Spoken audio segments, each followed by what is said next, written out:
કોંગ્રેસ નેતા અમિત ચાવડાએ સરકાર પર મોટા આરોપ લગાવ્યા છે। સરકારે ગૌચરની જમીન ઉદ્યોગપતિઓને પધરાવી છે।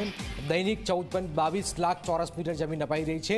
ગાંધીનગરના મુલાસણામાં 20,000 કરોડનું જમીન કૌભાંડ થયું છે। સુરતમાં 2,000 કરોડનું જમીન કૌભાંડ થયું છે।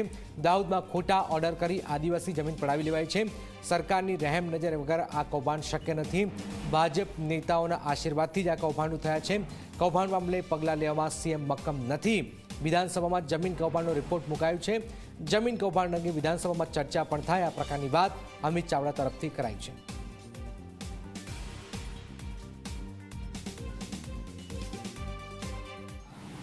ગુજરાતમાં જે રીતે ગૌચરની સરકારી જમીનો છે એ ઉદ્યોગપતિઓને પધરાવવામાં આવે છે, લાણી કરવામાં આવે છે। એના આંકડાની ગણતરી કરીએ તો ગુજરાતમાં દૈનિક એટલે કે રોજ 14,22,000 ચોરસ મીટર જગ્યા ઉદ્યોગોને ફળવાતી હોય એવી સ્થિતિનું નિર્માણ થયું છે। પણ આ કૌભાંડની પાછળના માસ્ટર માઇન્ડ કોણ હતા?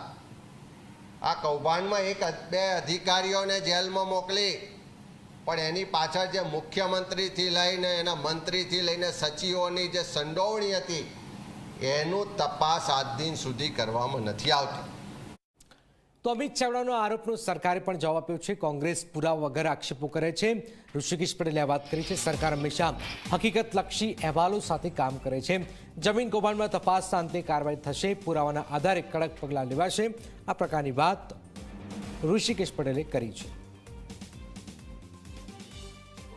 એમને તો કહેવું છે, પરંતુ તપાસના અંતે જે પણ કોઈ લોકો દોષિત હશે તો એ તમામ સામે કાર્યવાહી કરવામાં આવશે।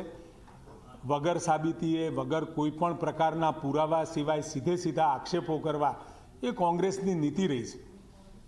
લોકોને જનમાનસમાં ખોટી વાતો ઠસાવવાનો તમે ગઈ વખતથી જોયું હશે કે આ જ રીતની પ્રવૃત્તિઓ આ કોંગ્રેસ દ્વારા ચાલી રહી છે। પરંતુ સરકાર કોઈ પણ બાબત ગંભીરતાથી, કોઈ પણ વિષય ધ્યાનમાં આવે તો તરત જ એના હકીકતલક્ષી અહેવાલની સાથે એની તપાસ અને તપાસના અંતે જે પણ કોઈ પુરાવાવાળા ગુનેગાર મળે તરત જ પગલાં ભરવા માટે કટિબદ્ધ છે।